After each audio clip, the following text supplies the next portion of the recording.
This is our annual project grant meeting, and we are all here because we all know that we were fortunate to get a $5.3 million grant from the USDA Specialty Crop Research Initiative.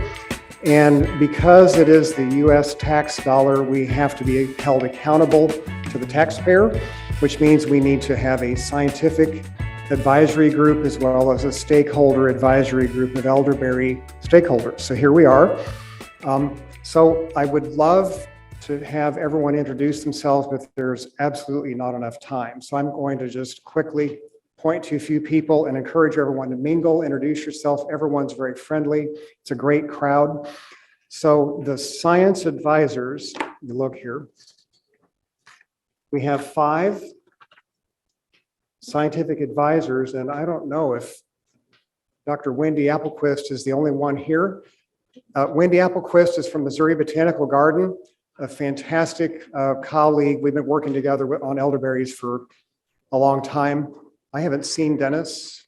Dennis Lubon is with University of Missouri. Hopefully he'll be here. He's another elderberry researcher we've been researching with for several years. Dr. David Handley, I think I saw him on Zoom, is from University of Maine, and he had a family health situation, and we had his tickets ready to go, but he was not able to come in person, so he's, I think, on Zoom. Dr. Sonia Brott from University of California is hopefully on. She is mostly working with blue elderberry, and then Dr. Brent Black from Utah State University, also working a lot with blue elderberry. So those are our 5 scientific advisors that we look for advice and guidance, and hello. And then we have our elderberry stakeholders. So Dave Bueller texted me he's going to be late, but he will be here. He's with Elder Farms in Southwest Missouri. Terry Durham, right here, River Hills Harvest. Most everyone knows Terry. Devin, I saw Devin with Norm's Farm. Devin, what's the other name of your business or the other company? Innovative Natural Solutions. So he's just south of us in Purdy, Missouri. Thanks so much, Devin. Mike Breckel from Wisconsin, supposed to be here, not here. Ocooch Mountain Elderberries in Southwest Wisconsin. Sherry Hagenhoff, I saw, and her always, I'm so sorry, what's your name? Rich. Always, they're great elderberry growers just north of Springfield. Sylvain and Hyacinthe from Quebec are here all the way from Quebec, Canada. Their company is Sureau in Canada. They also make maple syrup. Thank you so much for coming all this way. Phyllis Hannon was not able to join us. I'm not sure if she's on Zoom. She recently got out of the hospital. She has a elderberry farm and production near Herman called Nature's Organic Haven. Katie Reneker, are you on Zoom? From Carmel Berry Company in Carmel, California. Hopefully she's joining us. She's on a family vacation, so hopefully she'll be joining us. And then a couple others. Ernie Bonner is a really great processor. He's on our committee, but not here today, as well as Joe Wilson. So I want to introduce just a few more. So the Kerr Center folks, David and Simon from Kerr Center. Kerr Center for Sustainable Agriculture in Poto, Oklahoma, are great partners. The Savannah Institute folks, Fred and Bill. I haven't met Bill yet. They are all over Illinois, Wisconsin, Iowa, Minnesota. I can't quite keep up with them. They're great partners. North Carolina State, Dr. Penny Perkins, VZ, our great friend. Did Roberta come? Didn't see Roberta. Okay, so there's more coming later from North Carolina. We're so glad to have them. It's a long flight. Minnesota, Connie Carlson is here, economist from University of Minnesota. And Lincoln University, Dr. Clement Akotson-Mensah and Dr. Caroline Foba, all from Lincoln University. And then Penn State, I don't know if Dr. Long He is on the call or not. So another an engineering partner. And a couple more introductions. Caleb O'Neill, now my right-hand man. So he's hired under this grant. He's great. He does everything, but he's learning a lot about Elderberry. Sydney Moore and Matthew Hutchman are two new grad students coming on under this grant. So beyond that, just introduce yourself. So the purpose of this event is an overview of the science and what's going on. It's not, we just don't have time for super deep science. It's an overview of the project. And again, a presentation to our stakeholders and the scientific advisors. So this is a very tight schedule, and I apologize already if I have to cut people off. There could be lively discussions, but there's just no choice but to try to get through this, which we will. So it's an overview. So we're scheduling it to have a brief presentation followed by questions, and I'll be constantly moving along. So we can see how this goes. If let us know if this format works or doesn't work. We can do things different next year. Couple more things. So our website has been launched.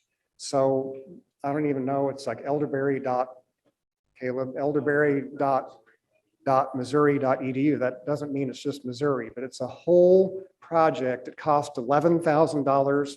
The grant paid for this company, and Hannah recommended a group and they did a great job. It just was launched last week. There's a brief presentation on that today.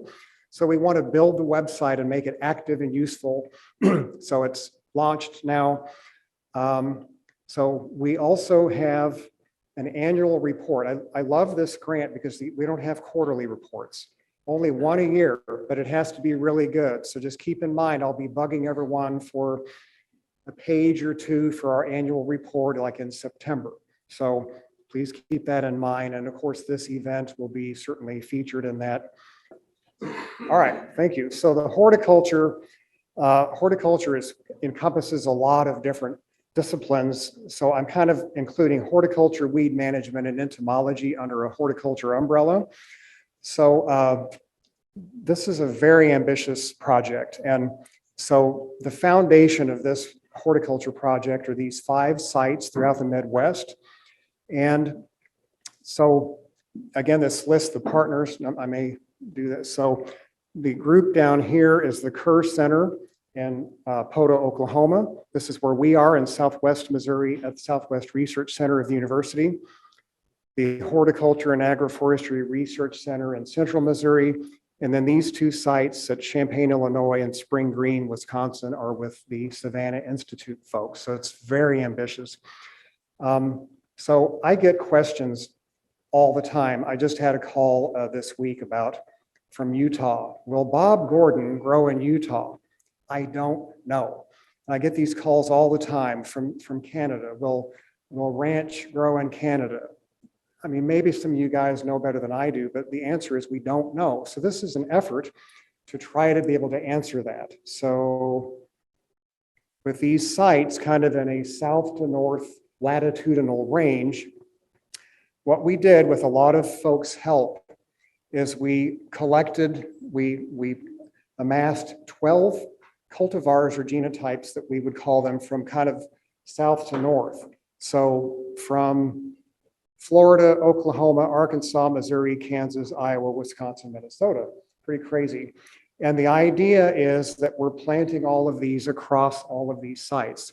So one would maybe assume that the Florida plants, they're all the same exact species, but we know they evolve and they adapt. Do we think the Florida plants will grow well in Minnesota or in Wisconsin? Maybe not, but we're going to find out. Do they grow well in Missouri or Oklahoma? Do the plants from Minnesota grow well in Oklahoma? We don't know. We're going to find out. So that's what these plantings are, and they kind of form the foundation of this project as far as horticulture goes. So is it kind of clear? So the reason I have these pictures, we propagated thousands of plants in the greenhouse. And as you can see, they're on the floor of the greenhouse. We ran out of space and we tried to propagate plenty of extras and we still were a little bit short. So briefly, the experiment, we have 5 sites, 12 genotypes. This is going to go for 3 or 4 years. I won't go into detail, but 6 plots of each randomly planted at these sites. It's enough plots to really get some data. These each cover exactly a half an acre, a total of 1,440 plants. And then the data, tons and tons of data. This is just our greenhouse full of plants. Everything you can imagine: plant growth, yield, vigor, berry size. The phenology is when they flower. So it'll be very interesting to see if a Florida variety flowers earlier or later in Champaign, Illinois, than an Oklahoma variety, and vice versa. It's just very interesting to see. Insects and disease, I mean, assuming the Florida ones don't like Minnesota, we can see what's happening to them. We will go into the lab with juice chemistry, look at antioxidants, all that good stuff. And then there's a very important economics aspect to all of this as well. So a lot of work. And then briefly, we also have a weed management study. So I was going to say we can all have very lively discussions on weed management in Elderberry. It's very important. And I didn't introduce, I introduced Sydney and Matthew earlier. So Sydney's project is the genotype by environment project, and Matthew is the weed project. We're just getting this going. So only 2 sites, Mount Vernon and New Franklin, Missouri, 3 cultivars, several years, and we're going to have 6 different weed management protocols, and we're looking at establishment period as well as long-term weed management. So we have not decided all of our treatments yet. So we really could use some guidance on this. We have a pretty good idea what we're going to do, but we've got the plants in the ground, but the weed management treatments are not in place yet. So a huge planting, 288 per site. And this is, I took these yesterday. So this is at Southwest Center. So we have brand new irrigation that Caleb put in, drip line. This here is the genotype by environment, and the weed project is way back there. That's a little over an acre. And as you can see, I have now gone to 15 feet between rows. I've had 10 feet, 12 feet. You can't even drive down the rows when they're full of fruit. So I think 15 is where we're going to go. And this is my last slide. So back to the 5 sites. This is one of Patrick's very important aspects, is leaf tissue analysis. So right now, we really don't have any guidelines. If an elderberry plant looks sick in grapes, we take a petiolar leaf, we run it in the lab, and oh, it's low in something. And we can often fix that, but we don't have any baseline information on elderberry. So we will be sampling all these sites. So it's one thing we're not able to do like a greenhouse planting where you would purposely deprive a plant of, say, boron and see how it behaves. That's just beyond the scope of this. So we're just going to consider these. If the plants are healthy, we do a lot of tissue testing. We can kind of establish what is a normal level of these elements. So it's just this very simple laboratory analysis at these 5 sites. So. Okay, thank you, Andy. Well, this is an amazing project, and we're going to learn so much from the work that our team of researchers are going to accomplish. But the bottom line is, if this information doesn't get to everyone who's interested in elderberry, we haven't done our job. And so the translational aspect of this project is critically important. And I wanted to spend just a few minutes talking about this. Now, we haven't obviously progressed very far with this because we're just at the beginning of the project. And I expect that when we get together in a year or 2 years or 3 years, and particularly in 2025, which we'll talk about here in a moment, we'll have lots of inspiring stories to share about the impacts of this project. But at least I'll give you a quick overview of what the plan looks like at this point. First of all, the key personnel involved in the outreach aspects of the project are Mike Gold, Hannah Himmelgarn from the University of Missouri Center for Agroforestry, Kelly McGowan and myself from University of Missouri Extension, and then Andrew Thomas from the Southwest Research, Education and Extension Center, and Dr. Michelle Warman from the University of Missouri. Now, these are the key personnel, but everyone who has a role in this project is going to be involved in one way or another with our outreach efforts. So be thinking about as we go through this material, how you're going to interface with this project. And we certainly are going to rely heavily upon our advisory boards, both the Research Advisory Board and the Grower Advisory Board, to guide us as we move ahead with our outreach efforts. So these are the key projects that we identified in our proposal. This is the starting point. Obviously, it's not the end all of what we're going to do, but our initial efforts are focused on sharing, first of all, the project itself. And that is highlighted at this point in our website, and we'll see more of that here in a moment. And we also are putting together an active social media presence related to the project. So stay tuned there. Likely the coordinators for that will be reaching out to all of us to contribute in terms of posts and other social media efforts. Many of the partners in this project have existing programming that one way or another touches on elderberries. And as we develop information in the course of this project, that information will be integrated into these efforts. If I look at Missouri, for example, we have a 4-state growers conference held early in the year, the Great Plains Growers Conference, which would be a perfect venue to share information about this project with a wide group of growers from multiple states here in the Midwest. And then, of course, our comprehensive Elderberry Conference, which is held annually in June, is going to be a primary conduit for sharing this information as well. And likely all of the partners have events that focus on specialty crop farmers where this information can be shared. So be thinking about what that's going to look like at each of your institutions. Okay.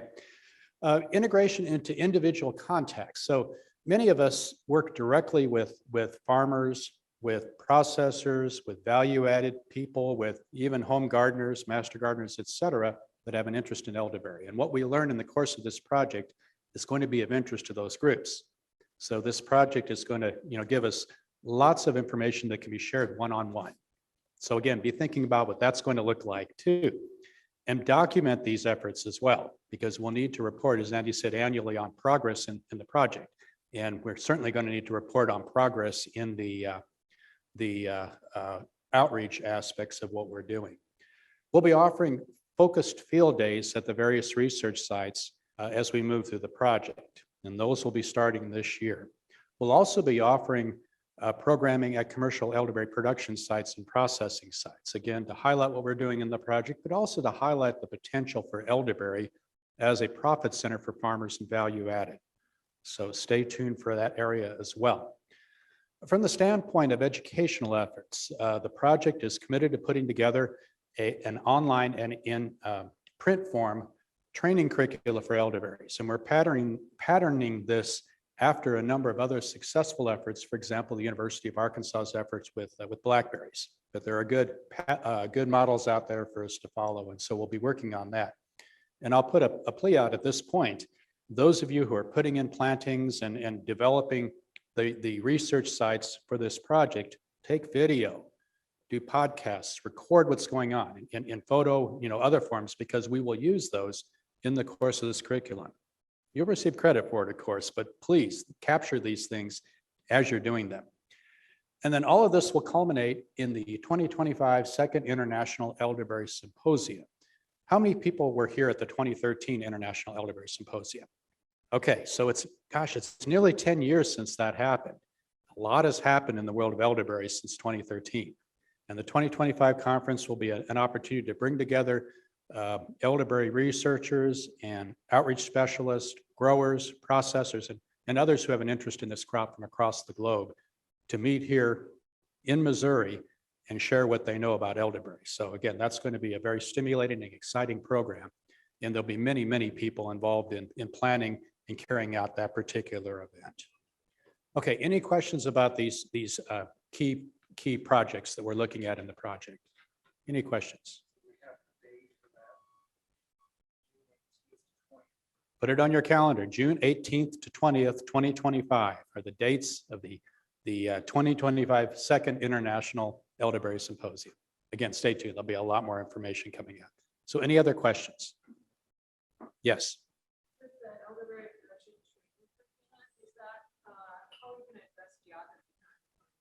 Yeah, that is an excellent point. The question was, how do you address geography and the diversity of the environments in which we grow elderberry? Yeah, good point. It'd be pretty straightforward if you just focused on Missouri. But obviously, this is an amazing crop that has a wide range of adaptation.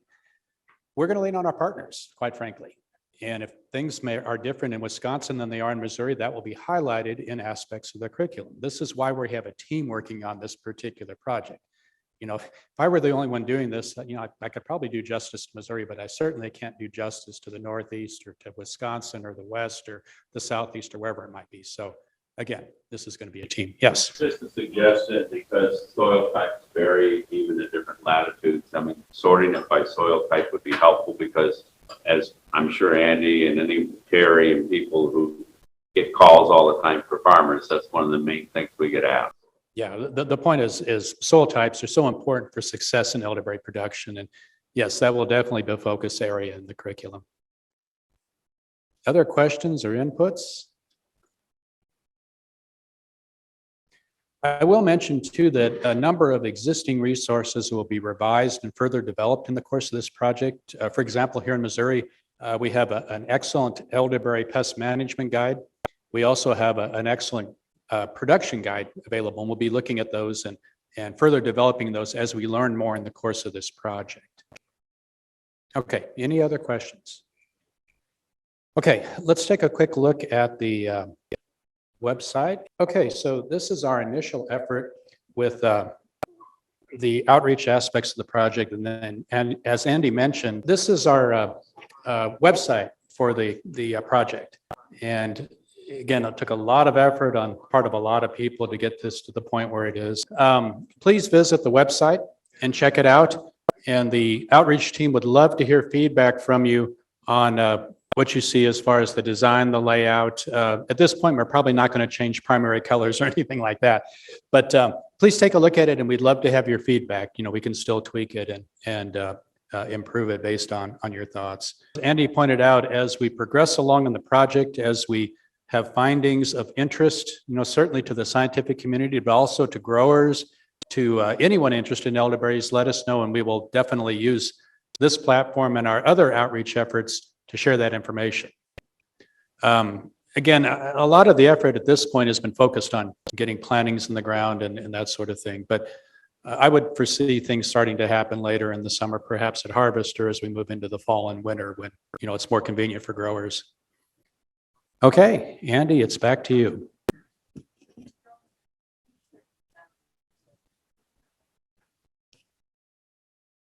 So we are really ahead of schedule. I'm really pleased. Jen, are you ready? Our next speaker is Dr. Zhen Cai, who's going to give an overview of the economics of this project, which is very important. Can you hear my voice? Yeah. So good afternoon, everyone. My name is Zhen Cai, and I work for Center for Agroforestry as an assistant research professor. This is Connie, my teammate. And we also have two other teammates, Tao and Conan. Both of them cannot be here today in person, but Tao is with us on the Zoom. Okay. First, I'd like to introduce a little bit about the market.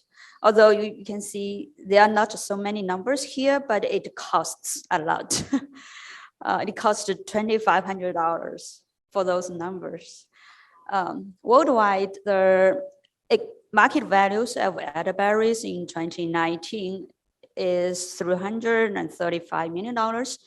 And the marketing values of economics is projected to be increasing. Between 2020 to 2025, the annual increase rate is about 6.5% worldwide. And in the United States, this number is 7%.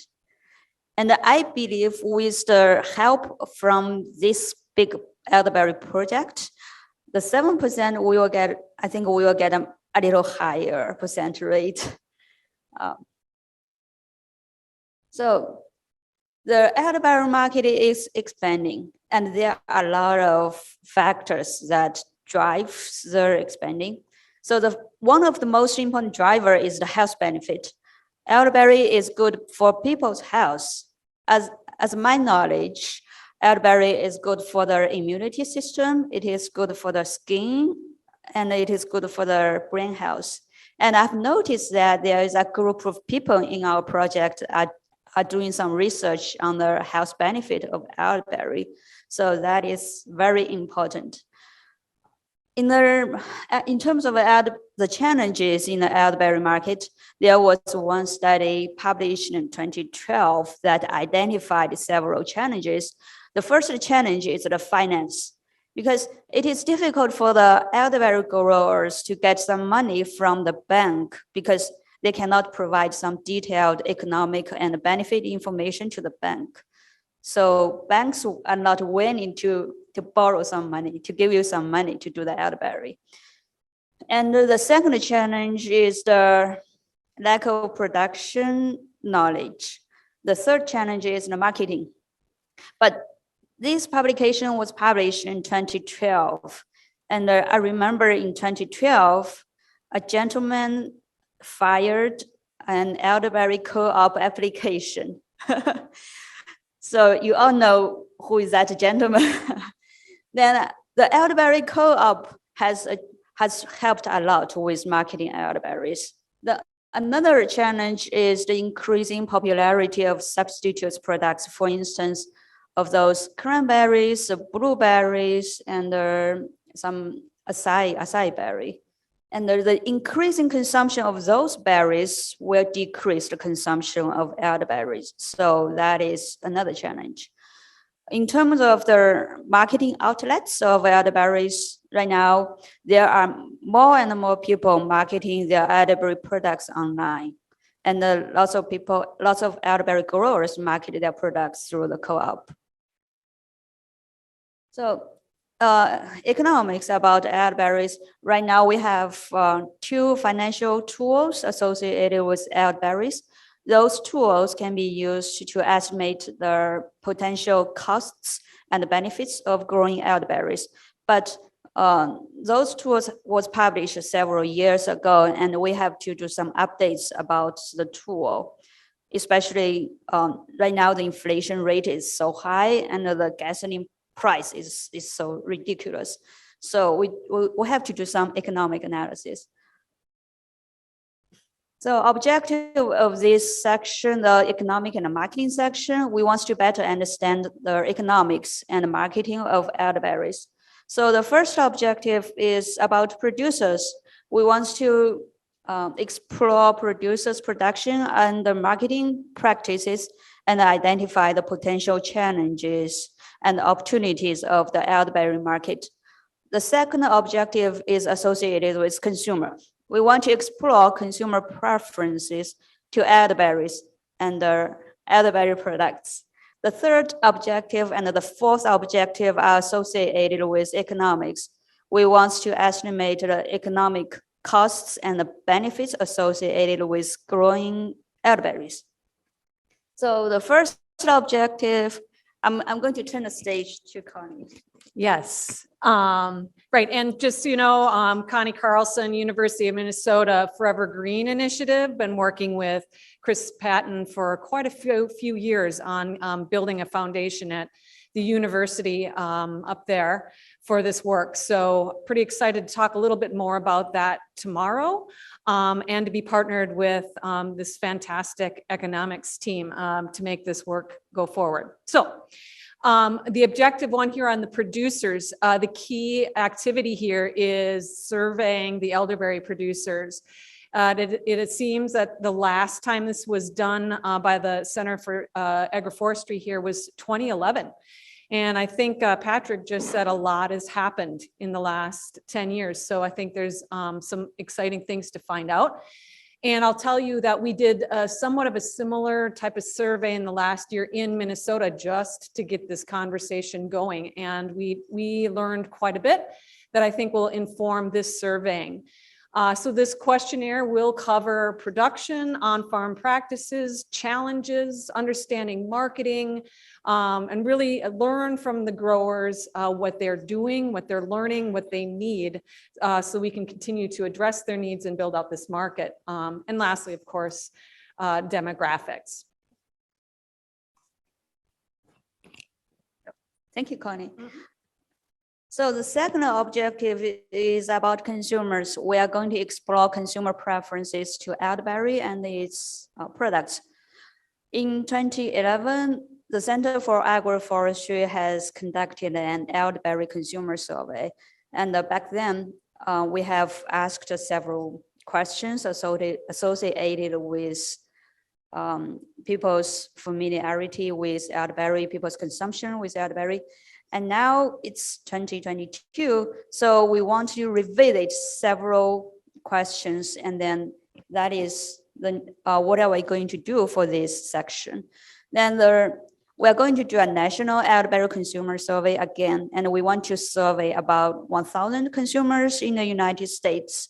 And the questionnaire will have several sections. The first section is about consumers' knowledge about elderberries, their consumption of elderberries and its products. Then we'll ask about their past purchase. So where did they buy those elderberries? And another section of the elderberries is about consumer preferences. We'll use conjoint analysis methods to analyze their preferences.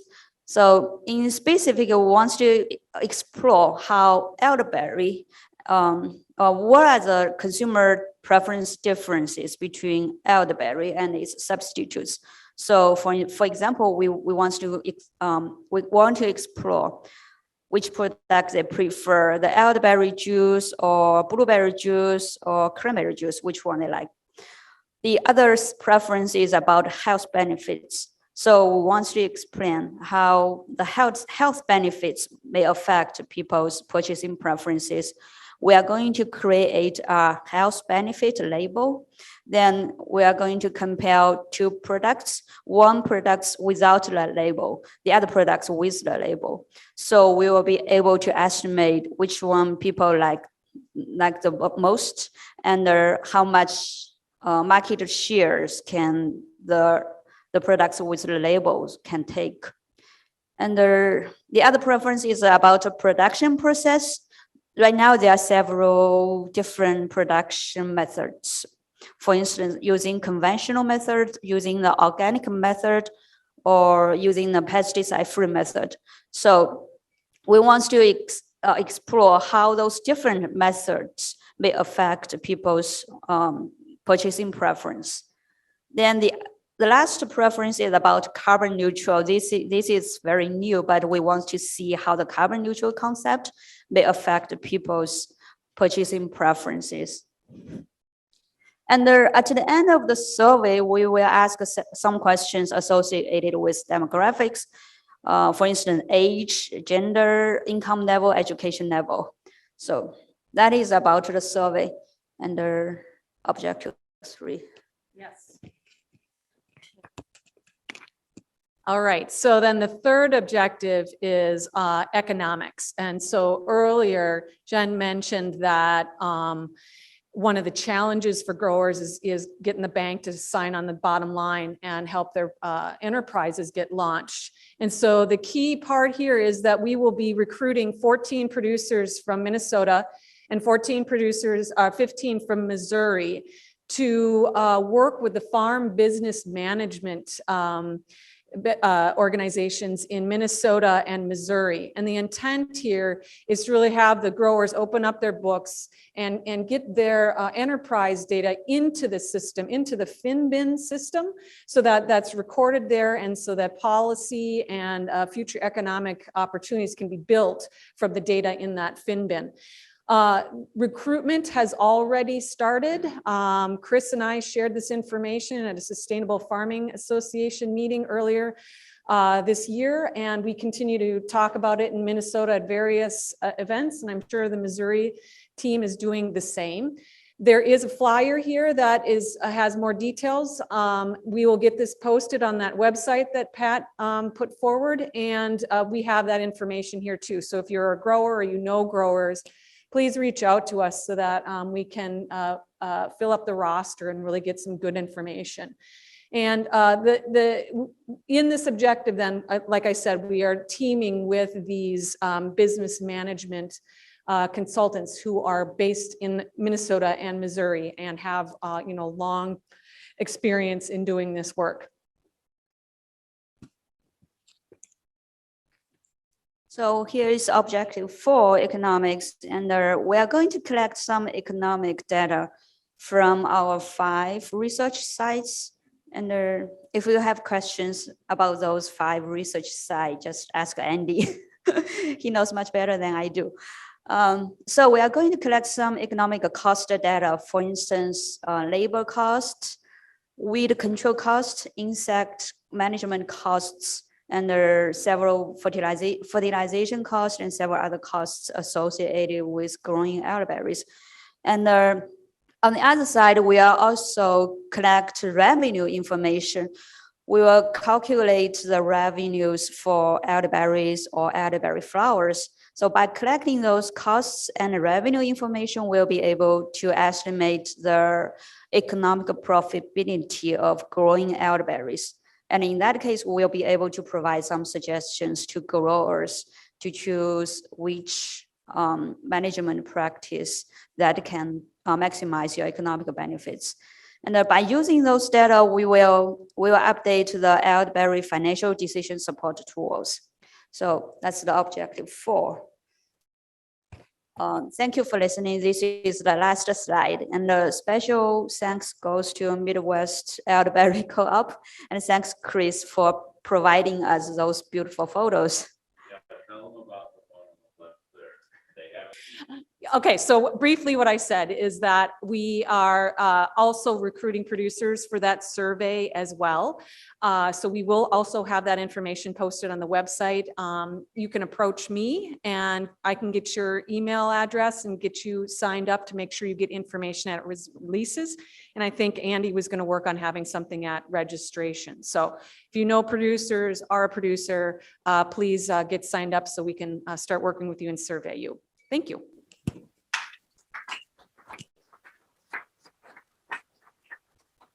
I have one question. Sure. Corey. In your evaluation, will you be taking a producer that will only produce elderberry and sell it back? Or will you be working with a producer that's going to transform and market its product on the market?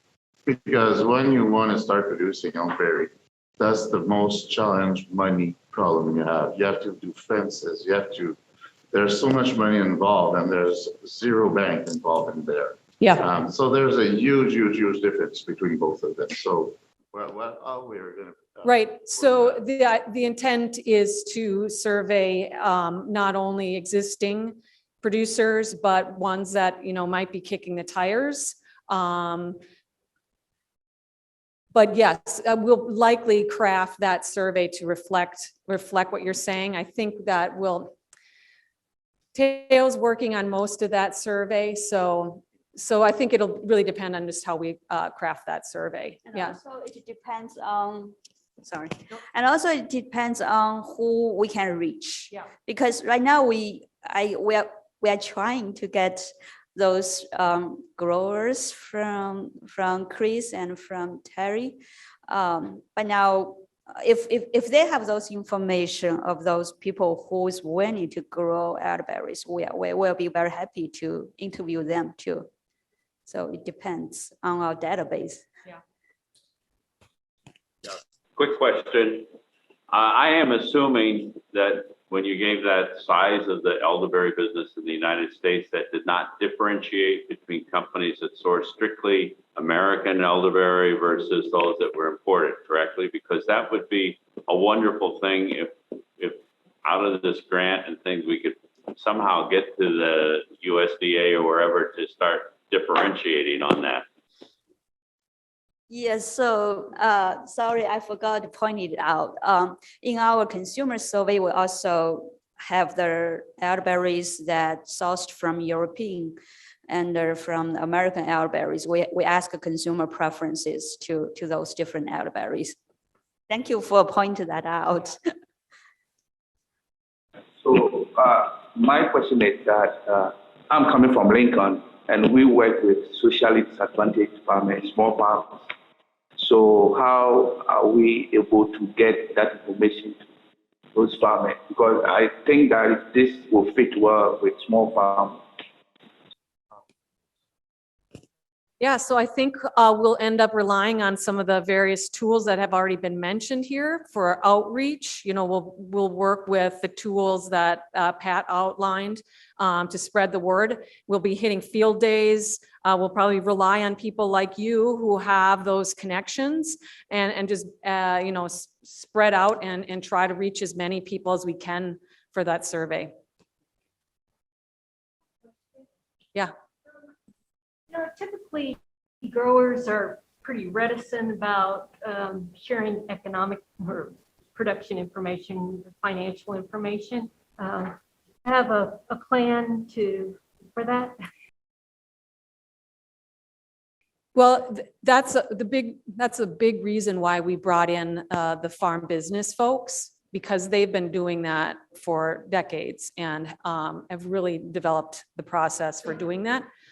And then I think it is one-on-one in a lot of cases, is that we will have to build that trust. And that's why the numbers for recruiting are, you know, are what they are, because we recognized that we had to be conservative about how many we thought we could actually recruit because of that, but also because of the you know, there aren't a whole lot of elderberry growers out there either. So I think it's a combination of things, but we, yes, completely recognize the reticence of growers to open their books. Sometimes it's just because they have to open a shoebox and show you the receipts. And so there's not always even the organization to it. So yeah, good question.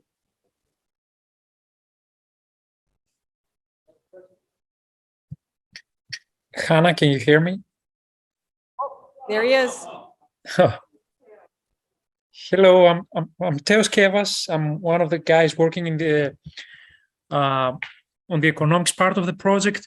I just wanted to mention about the farmer survey that ideally would have a stratified sample approach. We will be using a stratified sampling approach, meaning that we're going to try to include in the sample producers that are small, large, or other types of producers that can participate in this survey. Does that help answer your question too, sir? A little bit? My question was more towards the economy is so different in both groups. Right. It's almost two different groups. Right. It's really where it's kind of almost two studies. Yeah. So it was towards that I was going really to see if I don't want to say you should do one or what the other one, but I'm doing a presentation on marketing. Oh, excellent. And I've been selling for 15 years in Canada. Yeah. And I can tell you, we went through a lot. And To get started. just selling elderberry is easy. Yeah. But again, the price to reach a point to be able to sell your product on the market Startup. Yep. is huge. Yep. It's huge. I mean, because if you don't have another job to pay for it, you don't make it. I Right. think that's the major thing with every producer is really that point of how much am I able to invest? You know, we talk to producer and most of them sometimes they don't even have a tractor. Right. Right. So it's kind of that kind of question was so going to I think to have a good study is to different both of them. Yeah.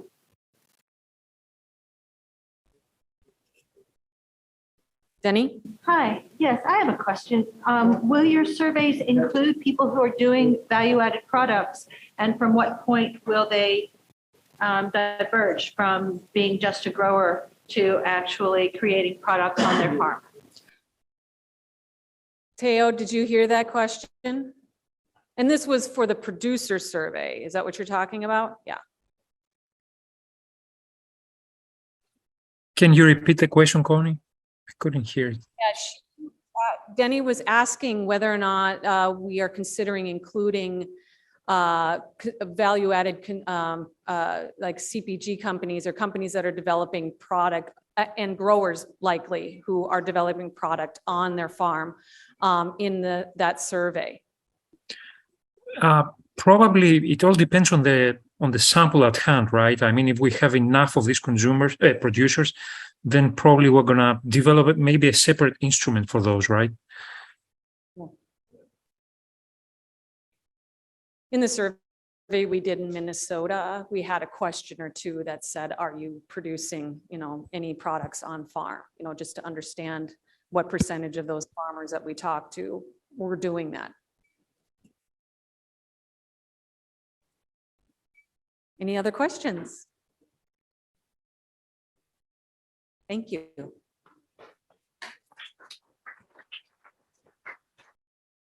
Elderberry's products can help to alleviate the cold and flu symptoms.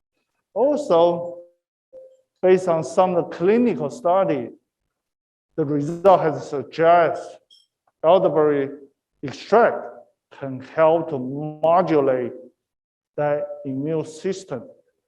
Also, we have learned elderberry is an excellent source of antioxidant compound. Also, because of this anti-inflammatory property of some of the extract, elderberry extract has been widely used for skincare products. Also, recent studies suggest the elderberry juice has a chemical, okay, they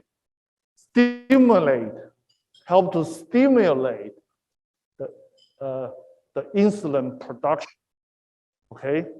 So based on what we have learned in the past, either through the user experience or by mouth, right? The personal experience. So far, there has not been a very systematic approach to identify those bioactive compounds, right? So in order to maximize the impact, also help to promote the consumption of elderberry, it's very important, very critical that we can offer that scientific information, right? That can benefit the consumer because they have a peace of mind. They know that has been tested using the scientific approach. Also, we have a strong scientific evidence to support all these claims. To tell the general public, we're not selling the snake oil, right?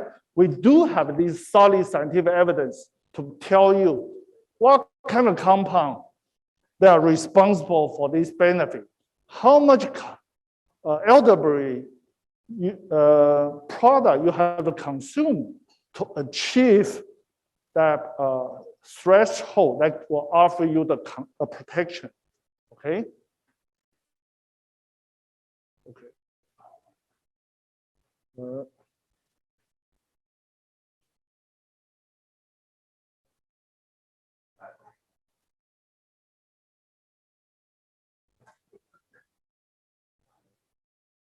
Okay, so we have only two objectives. Okay, first, we want to identify the health promoting compound in the elderberry products.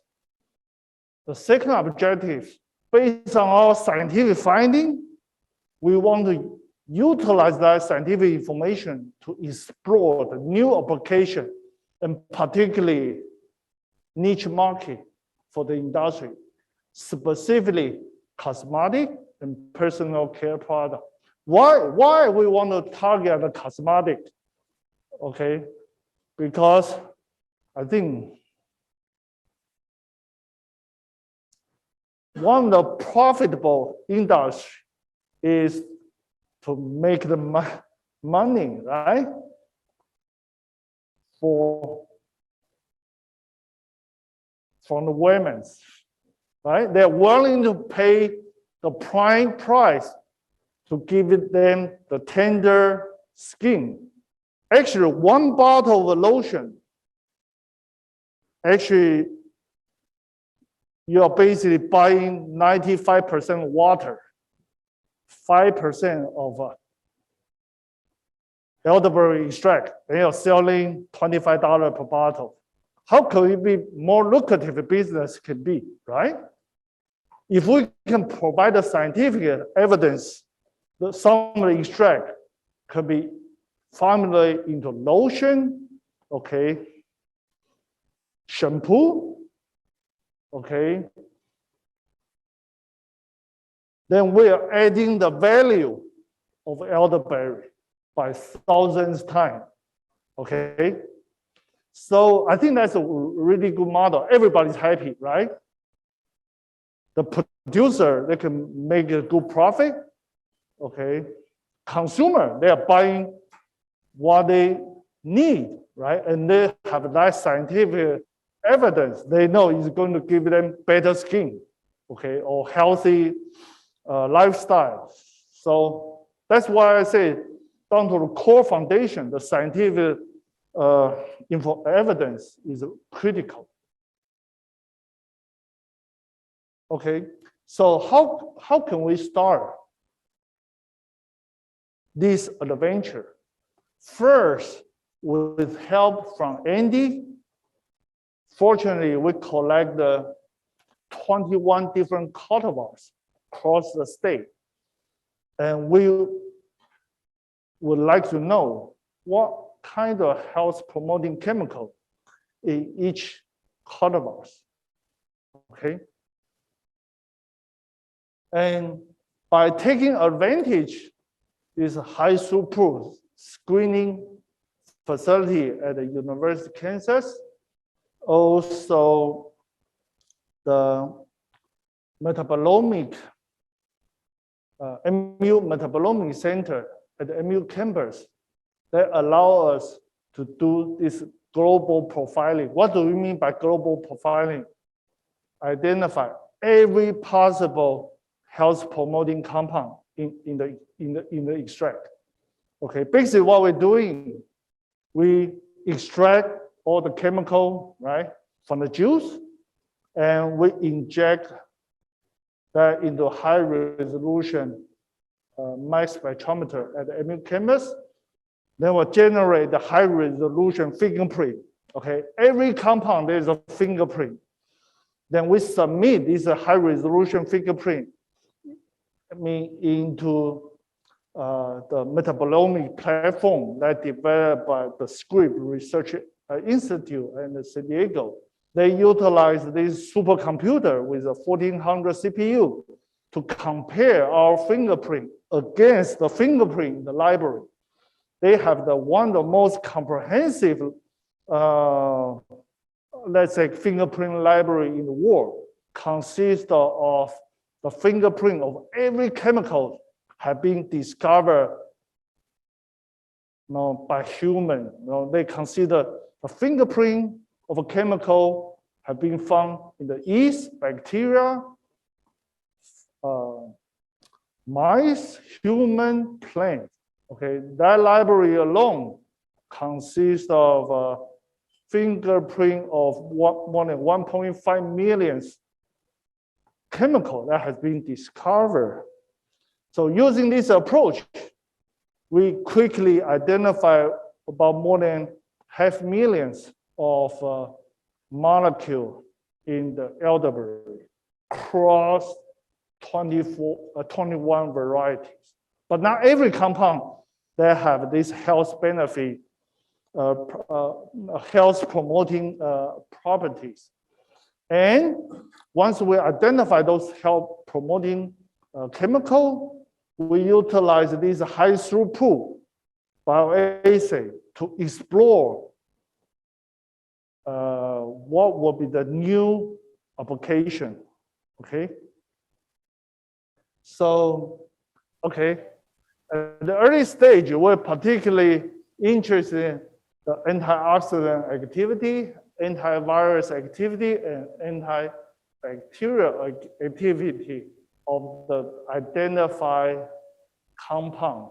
So far, based on our preliminary study, we have identified 32 health promoting compounds in the elderberry across the 21, not 21 different varieties.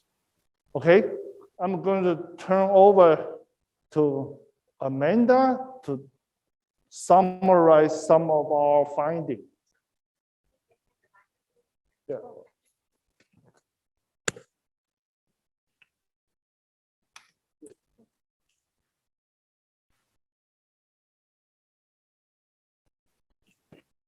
Okay.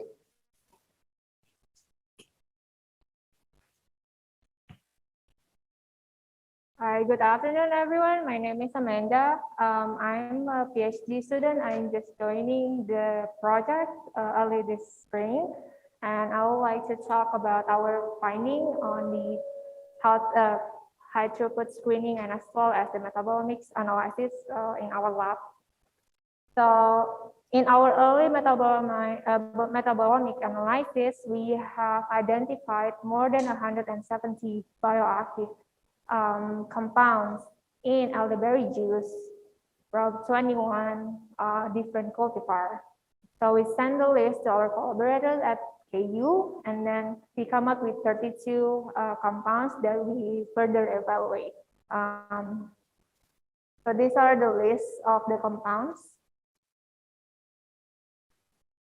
So first of all, I was gonna talk about the antioxidant assay that we done. So the result, so from 32 compounds that we tested, 24 out of 32 show antioxidants activity. Some of the top antioxidant compound with highest antioxidant activity are quercetin, hypericide, and cyanidin 3-O-sambodiazide. So this is the three top compounds with high total antioxidant activity.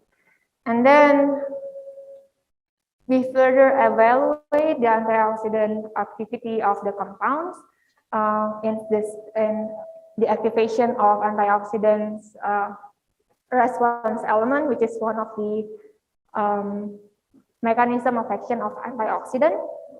So from this graph, you can see that 4 out of 32 compounds shows a strong activation of the antioxidant response elements in the cell line.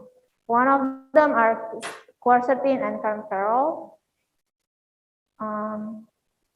And then that's for the antioxidants. And then we also tested the antivirus activity of the compounds in cell lines. Specifically, we tested in the HIV virus.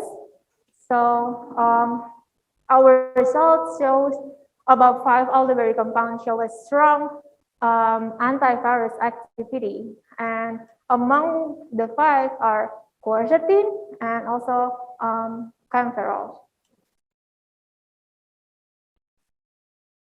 We also tested the compounds for their antibacterial activity property. We tested the compounds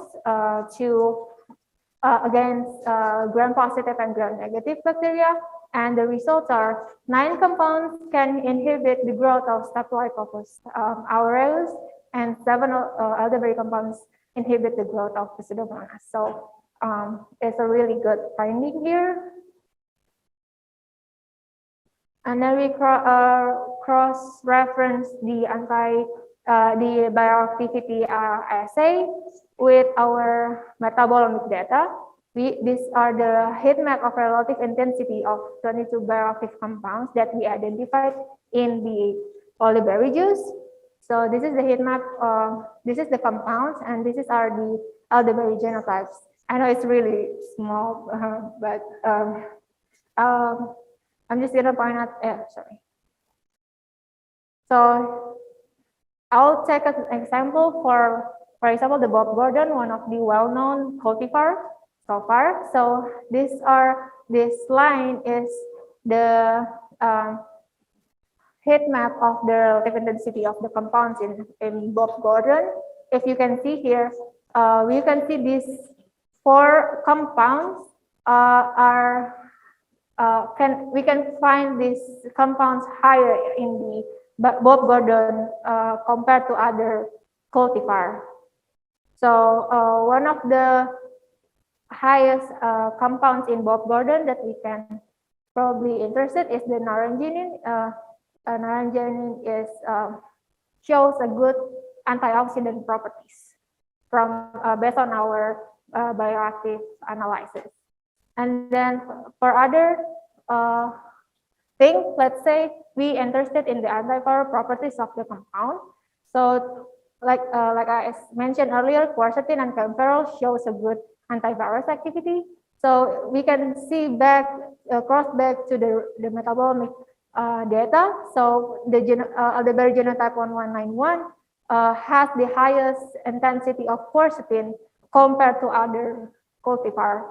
And for the camphorol, we see the Elderberry genotype 1896 has the highest intensity compared to other cultivar. Oops. So what's the next step? We hand put the results to application. Since we already have the good reference of the bioactive compounds activity, then we can, this can be a powerful tool for producer or breeders when they are developing their or design their breeding program. So it depends, they can use this data or result as the reference and then cross-reference them to say the economic value of the certain cultivar that they want to plant.